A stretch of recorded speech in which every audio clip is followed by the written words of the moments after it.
On a full moon night, a group of brave knights raise their spears. They are in a desolate place, and they are about to fight the worst enemy of the world, the demon. But instead of waiting for the knights to attack him, the demon charges towards them. The knights hold their formation, but the demon is much faster than them. He reaches close to them, and even as the commander tells his knights to attack, it is no use. The demon uses his power and unleashes dark flames on the knights. Then he places his hand on the ground and unleashes another powerful spell. Dark flames erupt from everywhere and start to burn the knights. And just like that, every single knight is destroyed. Blood comes out of the demon's mouth. He uses the support of his sword to rise back to his feet. And he looks devastated by something, probably the thing he just did. He is also quite exhausted and glances sideways when he feels someone approaching him. It is another knight, and she asks the demon why he made this decision. She asks him why he made a deal with the devil. She says that he betrayed them. And the name of the villain is revealed. He is Knox von Reinhaffer. He thinks about the knight's words and gets stuck on the topic of betrayal. He says that it must have appeared that he was betraying them. But from his point of view, he did not betray them. Rather, they were the ones who betrayed him. The knight screams at Knox von Reinhaffer to stop arguing and give her a proper answer. She asks him to tell her since when he was so broken. Knox gets lost in thought as he thinks about the beginning, and he says that it was like a crash landing. The story then goes to the point where it all started. A system window shows the message that the player has cleared the first part of Inner Lunatic, and this was the 27th time he had cleared it. We see a man at his PC. His desk is full of used tissues, and he says that it was not bad to clear the game yet again. He says that he got a bunch of cool items this time too, and we see a cup full of burned out cigarettes. The man had also managed to clear hidden quests, and was satisfied with this, but there was something that never let him enjoy his moments. He was going to die the next month. This man is the villain Knox von Reinhaffer, and he is also the protagonist of the story. And this is the story of how things became like that for him. 2 years ago, Yu-chan, the protagonist, visited a hospital. The doctor told him not to panic and to listen carefully, and as the doctor told him about his condition, he was stunned. How could he not panic when he learned that he was going to die soon? Yu-chan went to many good hospitals. He conducted tests everywhere to see if anyone could tell him anything different or better. But no matter how many tests he did, the results were still the same. The doctors could only prescribe him some pain-relieving medicines and told him to take them when the pain became unbearable. But how long could he be satisfied just by taking the painkillers? Yu-chan drops them and thinks that it has already been 2 years. He looks at the garbage bags in his room, but then he suddenly coughs up blood and realizes that he is nearing his end. Yu-chan thinks that the end result would still be the same, no matter how many times he thought about it. He gets a message on his smartphone, and when he looks at it, it's from the hospital. It was for the confirmation of an appointment, and he had left many such messages without a reply. Yu-chan thinks that despite being terminally ill, he had no one to talk to. He suffered memory loss, and no one reached out to him after that. And neither did he know anyone he could reach out to now. He could also not go anywhere in his current situation. Yu-chan looks at the various reports and pamphlets on his desk. He was a last-stage cancer patient, and there were cards about the meetings of similar patients to give them a sense of solidarity and comfort. But Yu-chan is frustrated by that, and he crumples them in anger. He throws the papers away and starts sweating. And when he looks up, he sees the login screen of the game Inner Lunatic. The game asks him if he wants to start a new game, and Yu-chan thinks that this is all he can do right now. He chooses to start a fresh game and creates a new character, and he wonders what kind of character he should have this time. He customizes his character, and when he gets to select the trait, he chooses 2. He picks the trait of Mana Sensitivity Genius, and the second trait is Swordsmanship and Combat Genius. But as he clicks on the second trait, the game warns him. If he chooses 2 or more genius traits, there will be penalties, and it advises him to choose only 1 or fewer genius traits to avoid the penalty. And the negative trait was terminally ill. Yu-chan laughs at the irony. He was terminally ill, and so was his character. But he decides to start the game with this character because what harm is there? And as he clicks start, he feels weird. He collapses and groans in pain. Yu-chan feels his life leaving his body slowly, and he wonders if this was really his end. His game screen shows that the creation of a new character was successful. But Yu-chan thinks that this is not how he expected death to be. He thought he was already used to death, but this was not it. He wanted to die peacefully at his own convenience. But he does not know that this is not the end for him. Something is happening in the game, and it will change Yu-chan's life. The screen says that the character's name has been forcibly changed. It starts synchronizing the body of the player with the character, and we see a regal room. The synchronization stops at 71%, and the status window says that the character settings are complete. We see a pale-skinned, white-haired boy sleeping in his bed, and he is actually Yu-chan. He starts breathing heavily and gets up with a shock. And as he looks around his room, he realizes where he was. He starts exploring the room, his head still enveloped with the feeling of déjà vu. And he realizes the truth when he sees his reflection in a window pane. He had become the worst character in the game. He had become Nox von Reinheffer. Yu-chan does not know why the text screen just popped up before him as he died. And that was how the beginning was, like a crash landing. Now we learn that Nox von Reinheffer was the youngest son of the Reinheffer family, which was one of the 3 dark renowned families in the world of Inner Lunatic. They were deeply related to the world's worst criminal organization, Lunatic. The Reinheffer family had birthed children who excelled at magic and swordsmanship for a very long time. But Nox was the family's only non-talented child. Because of his lack of talent, Nox grew up to hate the world. And then he signed a contract with the devil, which was banned in this world. Thus, he became the worst villain ever in the story of Inner Lunatic. Yu-chan cannot believe that he became Nox, but then he sees a status window in front of him. It tells him about himself, or rather, his character, Nox. He is happy to find that he can access a stat window and check out his stats, and they are quite low for his liking. Nox wonders what was wrong with them. His stamina stat was especially low, being only 2. And he had not one but many negative traits. He had terminally ill, curse of the weak, frequent sickness, cold hands and feet, and possession. Yu-chan realizes that this is the character he created earlier. He does not like the fact that he was terminally ill in the game too, and he only had 1 year left to live here. He thinks back about why he chose to make a character like this. He wanted to make a character like him, a terminally ill character. But he never knew that he would become the character. As Nox is thinking about this, he receives a notification about an unread message in the mailbox. He checks the mail and finds that it first called him Yu-chan and then Nox. He asks the sender how he knew his name. Yu-chan remembers his name, which was left to him by his parents, whom he did not know much about. But he thinks that the person who sent this message is the one who put him here. He wonders if that person knows about the past he can't remember. The sender says that Nox won't remember him, but he needed to tell him something. And he says, "Long time, no see. You did well for the last 2 years." Nox is shocked as the sender tells him that he is welcomed back where he deserves to be. He finds it hard to accept the fact that he is no longer in his old world, and this world was his new reality. The sender tells him that he can't tell him a lot about his identity right now, but he still wants to help Nox. Nox wonders what kind of help he was talking about, and the sender tells him to join the Eldine Academy and grow stronger there. He tells Nox to follow the main story as closely as possible, and the entire truth will reveal itself to him in time.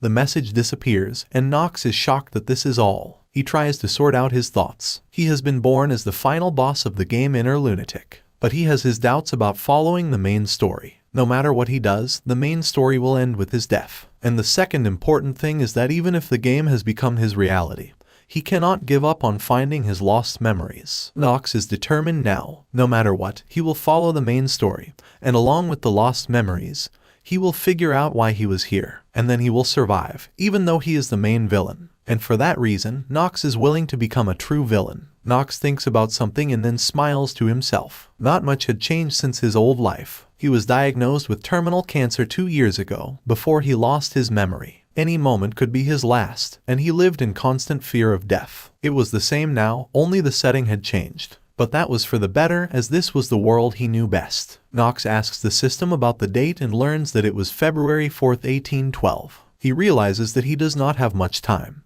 And with that, he decides to start his 28th clear attempt. Nox leaves his room, and just as he opens the door handle, his wrist hurts. He wonders what just happened and finds that his negative trait, frequent sickness, was activated. Because of that, he earned wrist inflammation level 1, and the system advises him to have enough rest and heal. Nox is annoyed as he leaves his room. His body is even worse than he thought. As he is thinking about how fragile he is, he collides with someone. The person he collided with was a maid, and the plates she was carrying fell down and broke. She looks at Nox and is shocked to see him. Nox's wrist was hurting even more now, but he calmed himself to find out who was responsible for it. And he remembers the face of the maid, Rona, from the game. She apologizes to Nox for harming him. Rona was an extra character in the game, but the only thing Nox remembers about her is that she talked behind Nox's back. But as he looks at the innocent face of Rona, He wonders if she could really talk behind her master's back. Nox bends down a little and tells Rona that he will forgive her this once. Then he says that if she ever makes a mistake again, but he does not finish the warning. And Rona is really terrified of the look he was giving her. She cries and says that she will never make a mistake again. But Nox thinks that everyone else was surprisingly quiet. And as he looks at the shocked faces of the servants, he realizes something. Nox was supposed to be a crazy character, and he forgot about that. Rona suddenly asks him where he was heading off so early, and Nox replies that he was going to the practice hall. No one understands why Nox would go to the practice hall with his weak body, but he asks Rona to accompany him. She instantly feels fear. She wonders if Nox intended to beat her for this mistake. We see the palace that Nox lives in, and then he walks to the practice hall with Rona, who is still scared of him. Nox is thinking that first of all, he needs to survive. He has experienced what it was like to die once, and now he does not want that feeling again. He does not want to die. In order to survive, he needs to get accustomed to his new circumstances as soon as possible. And as he is lost in his train of thoughts, Nox says out loud that he has a chance. He was a player who had played this game 27 times, and he knew most of the hidden aspects of the game. Nox commands his status window to open and then begins to explain about the game Inner Lunatic. It was the story of an empire and the clash of angels and demons. The game has a huge fanbase, and the biggest reason for this is the vast number of customizations that allowed players to play in different styles. There was a trait system, and the lower-ranked traits like ordinary and talented could be assigned many times. But the genius traits could be assigned only once. Using them, it was easy to reach the top of any field, and Nox possessed 2 of them. But the game also had a feature called trait penalties. It activates when anyone allots a trait to his character traits that are beyond his capacity, like assigning 2 genius traits. Nox had the trait swordsmanship and combat genius that allowed him to become a great swordsman, and the mana sensitivity genius trait allowed him to become more efficient in casting spells. And there were more traits that were quite helpful. Insight was a main character perk that allowed the player to view others' status windows. There was a Master of Acting that allowed one to act easily, and Nox would need it soon. There was also a Steel Mentality that helped one stay calm even in battle. But the only issue would be the negative traits. Terminally ill was the worst negative trait, but he had more than that, and Nox feels like he was a walking specimen of negative traits. For people with cold hands and feet, it was impossible to go to icy areas without a warming spell, and frequent sickness would cause one to pass out regularly. Nox decides that he has no choice but to keep growing slowly. He reaches the training hall, and Rona wonders if Nox really planned to go in, but she sees that he is confident as he opens the gates of the hall. The first thing Nox needs to win against is the Curse of the Weak. It reduced his growth rate by 50% and made him twice as susceptible to enemy debuffs. Nox swings a wooden sword for practice, and as he does that, he thinks and arrives at one conclusion. His condition was messed up. He is already exhausted from swinging the sword and throws it away as he lies on the ground. He thinks that this is the beginning of a tragic story, because he was already sweating and panting after swinging the sword 10 times. The Curse of the Weak had really made things difficult for him. But as Nox looks around the practice hall after getting up, he sees that there are a lot of weapons here. And that was because the Reinhafer family rose to power using the sword. There were plenty of ways to describe this family, but there was one title that described them most accurately. High House of the Blade and Darkness. This was the title given to the Reinhafer family because of their sword technique, which revolved around imbuing dark attribute magic into their swords. And it all began with just one sword, the Commander's Blade. It was also known as the Tyrannical Blade of Darkness and was wielded by the founder of the Reinhafer family. Since then, it has been passed down from one family head to the next for many generations. But Nox thinks that it has nothing to do with him.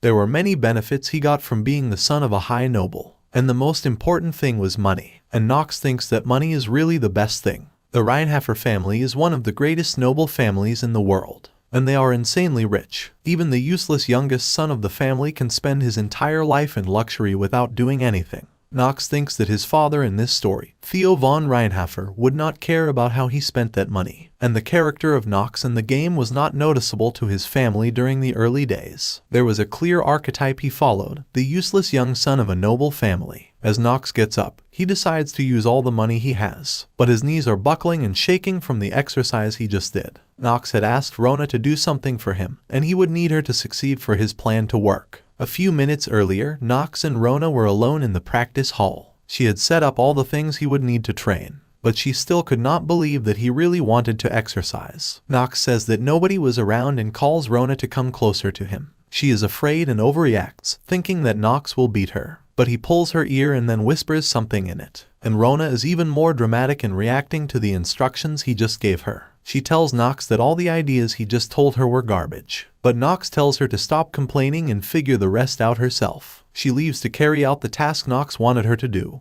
and then he trains a little. But now he is relaxing. He wonders how fast Rona could be. But at the very least, the job should be done by tomorrow. Nox goes to the table and pours the tea Rona had prepared for him. He thinks that he needs to do something about the curse and his low stamina. But then he hears someone greet him from behind. And as Nox turns back, he is startled to find the head butler of the Reinhafer family, Rodwell die Erneck. He was one of the chief managers of their family's estates, and Nox knows that he cannot deal with Rodwell so easily. Rodwell was also the advisor to Nox's father and the family head, Theo von Reinhafer. And as Nox thinks about the impressive character, he thinks that it would be tough to face the butler. In most cases, the butler would not even care about him. Did he notice that something was wrong with Nox? But Nox has his own ways to handle the situation. He calmly asks Rodwell what he is doing here instead of serving the family head. And this was because he was using his positive trait, Master of Acting. Rodwell replies that he was here on the family head's order to share some news with Nox. Nox had been ordered by his father to participate in dinner tonight. Nox is shocked. He did not even know about his family yet, and he had to eat dinner with them. He asks Rodwell to tell the family head that he cannot attend the dinner tonight. And Rodwell also wonders why his master asked Nox to attend the dinner. But he explains that the young lady of the Stillioner family was visiting them to receive night training.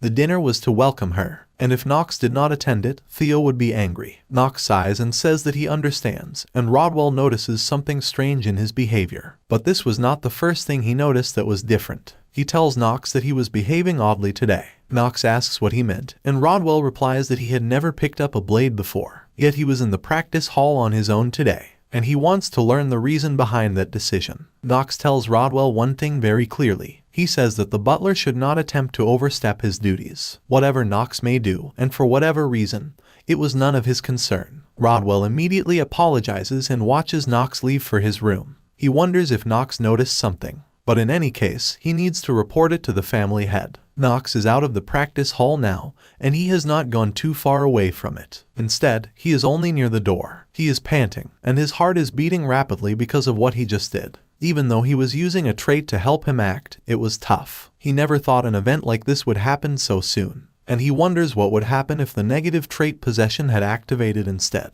Nox decides to forget about Rodwell and think about the young lady of the Stillioner family. He wonders what she's doing here. Night comes, and the dinner party takes place in the Reinhafer household. There are people talking about Nox. They call him an idiot and say that he really came. Because of him, they would not get to enjoy their meal. But Nox is quietly ignoring whatever they say. Two young boys ask Nox if he still has regrets about this family. They are his twin older brothers, Hartz and Alan. They say that they can't believe Nox dared to show his face here. They start talking about how Nox made eye contact with a maid and start mocking him. But Nox wonders why they were making a fuss out of something so small. But then the door opens up, and the head of the family, Theo von Reinhafer, comes to the dining room. Nox gets up to greet him, and he sees that there is someone else beside him. A young red-haired girl greets the boys in the room, and she introduces herself as Talia von Stillioner. Theo informs his sons that Talia had requested night practice, and thus she would be staying at their estate for a while, and he tells his sons to give her a warm welcome.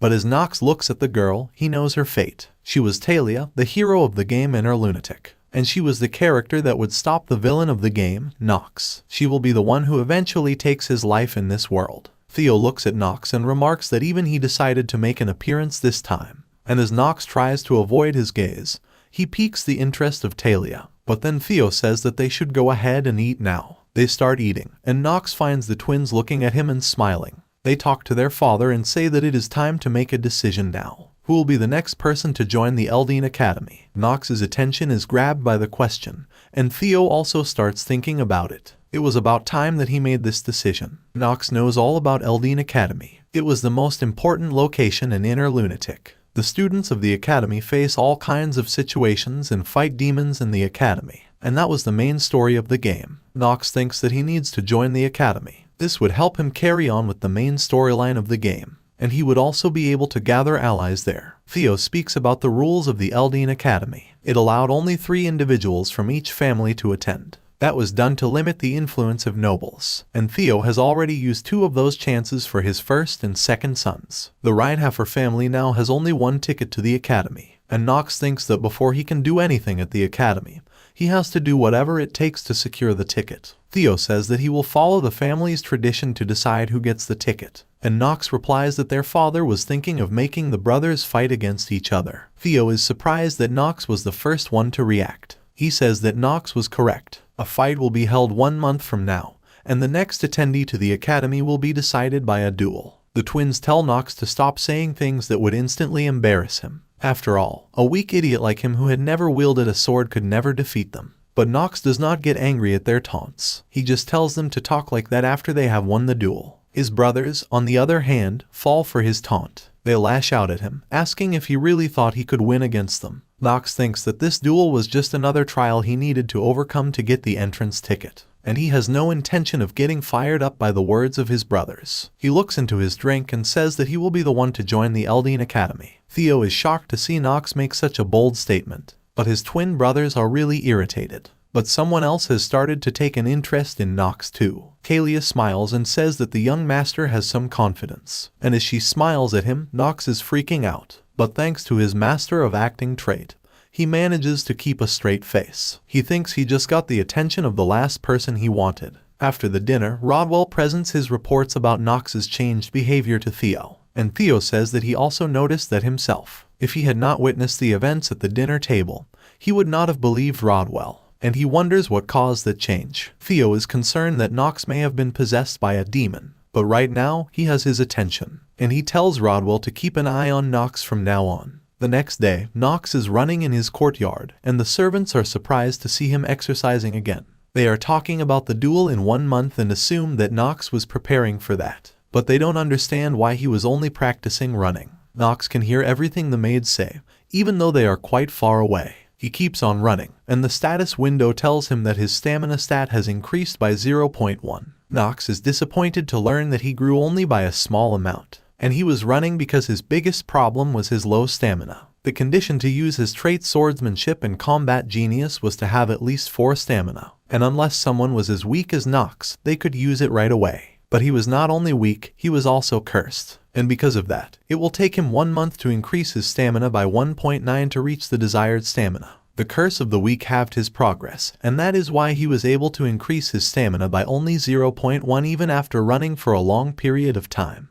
But that was not the only reason. The terminally ill trait also halved his growth rate. That means Nox has to put forth 4 times the effort a normal person would. As Nox thinks that it was too hard, he looks at his status window. No matter how hard he worked, the terminally ill trait blocked his maximum stamina at a limit of 15. But he can think about that later. As soon as he finishes running, Rona comes to him with a trolley containing some rare items. She had brought all the supplies he had requested yesterday. Nox thinks that Rona was faster than he anticipated, and he says that he will be able to make some progress now. As he looks at the items he needs, Nox divulges the plan to reach 4 stamina quickly. He had asked Rona to bring him poison of the 3-headed Gorgon, dew of the remembering fairy, the core of the golem, and a rapid stamina growth scroll. Everything was here, and now he is going to use his knowledge to solve the problem of his low stamina. He goes to the practice hall with Rona and the items. She asks him why he wanted things like these. It was obvious that the poison was dangerous, and then other materials were also dangerous, not to mention that they were expensive. Rona says that the scroll was the only thing useful among the items, but Nox tells her that was because other people did not know how to use them. She asks him what he means, but Nox is looking at the ingredients he has now. And before Rona can ask him anything else, Nox takes the bottle of poison and drinks it in 1 gulp. She is worried and shocked, and Nox can also tell that it was lethal. He is feeling unwell, and the status window opens up in front of him. It says that Nox has consumed the poison of the 3-headed Gorgon. His health will temporarily increase by 1.5 times, but he will also die in 10 minutes, and the death countdown has started.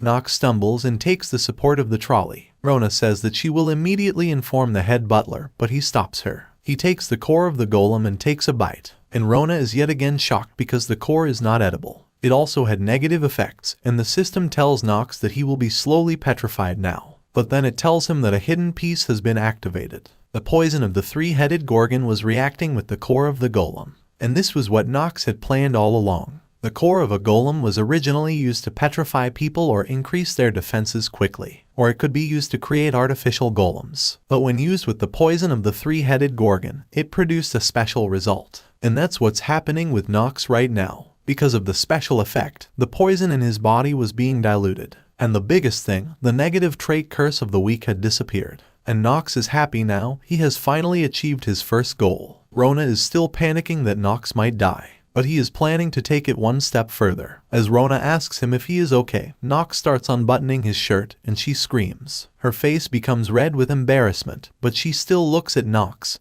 who picks up the remaining vial. It contained the dew of the Remembering Fairy, and Nox pours it on his head. And by using this, the petrification effects of the core of the golem disappear. And as the dew also reacts to the core of the golem, another hidden piece is activated. Nox thinks that it was an odd feeling while the system tells him the result of the second reaction. He would temporarily be given the trait Blessing of Growth. Once again, things are going just as he had planned. The system tells Nox about the Blessing of Growth. Until his stamina stat reaches 5, Nox's stat growth rate will double. Nox smiles and thinks that only one thing is left now. He picks up the scroll of stamina growth and tears it. The rapid stamina growth scroll is consumed, and Nox's stamina growth rate is doubled. Nox starts calculating his present status. He has eliminated the curse of weakness, and the blessing of growth was blocking terminally ill's debuffs. And since he also used the scroll, the total result was amazing. Right now, his growth rate would be twice that of normal people, and Nox will be able to increase his stamina stat faster. But as he is busy thinking about that, Rona comes and hugs him. The hug is so sudden that Nox feels like she just tackled him. But Rona is crying and asks Nox if he is alright. She says that when he suddenly took off his clothes, she was worried that something was wrong with him. Nox is annoyed and tells her to just bring the towel for him. But seeing that Rona was so worried and crying, Nox decided to go easy on her. He acts confident and tells her that he is fine. She is still suspicious and asks if Nox will be fine even without help or rest. And Nox says that it was all fine. Rona asks him what he is going to do now, and Nox smiles and tells her that he is going to run.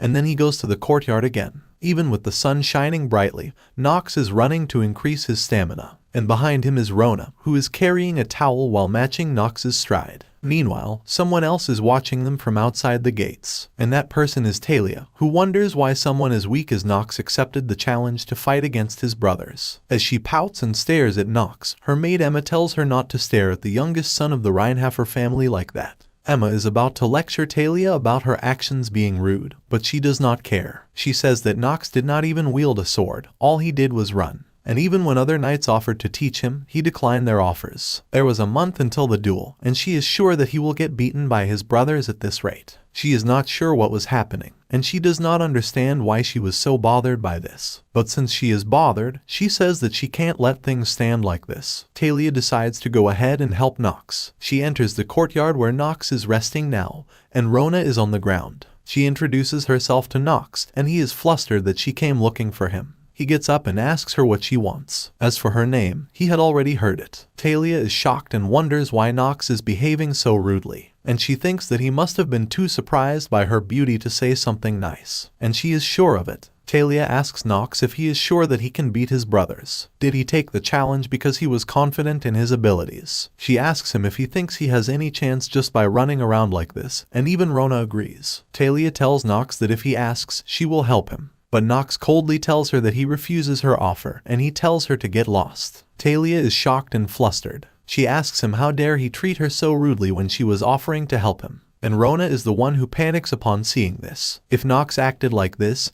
he would have no chance with girls. Talia is angry now and tells Nox to do whatever he wants. And as Talia leaves, Rona comes there and realizes that Nox has no idea what got her so angry. He sighs. Things were just getting complicated with Talia being involved. He uses his skill insight to look at Talia's stats, and he finds that she had some crazy talent. Her positive traits were hero admiration, chivalry, upright temper, and talent of swordsmanship and combat. But she also had some negative traits like inferiority complex, unflowered state, and superiority complex. In Inner Lunatics, most adult males have a stamina stat of around 4. But Talia already had a stamina score of 6 at her age. Although she could not be compared to people like the 3 sword masters on the continent, or the 4 great mages, Talia still had incredible potential, and it was not so hard for her to eventually reach their level. and with her fire attribute, Nox thinks that Talia would be able to kill some demons. She used fire attribute magic, and it would finally awaken into white flames, and she will use this to burn the demonized Nox in the future. Nox thinks that if he manages to make Talia his ally here, he will change the story of the game too much. He needs to follow the original story while avoiding death. And he wonders if it was even possible for him to be on good terms with the person who was going to kill him in the future. A month has passed at the Reinhafer estate,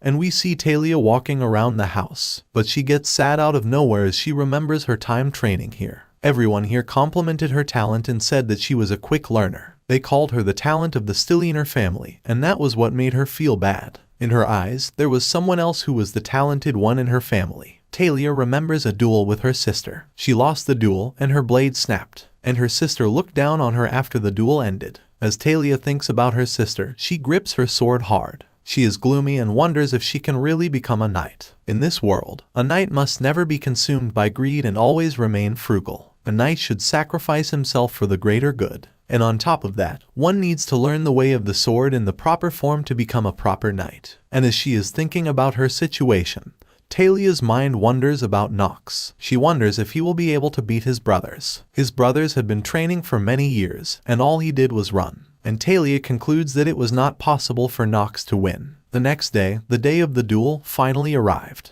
The duel will take place in the practice hall, and Nox is facing one of the twins named Alan. The servants of the family are gathered around them, and they are eager to watch the fight. And the head of the family and other esteemed figures are watching the match from the balcony. Theo's first wife, Facilla, is also present with him. Theo is quite serious, and he asks Rodwell what he thinks will be the outcome of the duel. And as Rodwell is about to give him an answer, the announcer asks everyone to pay attention to him now. The official duel to decide who would attend the Eldian Academy was finally beginning. Nox and his brother are facing each other with a sword in hand. And just as the announcer signals the start of the battle, Alan rushes in to attack Nox. With this, the first part of the story ends. What do you think about it? Please tell us in the comments. If you like it, leave a like. And if you want to see more videos like this, please subscribe to our channel.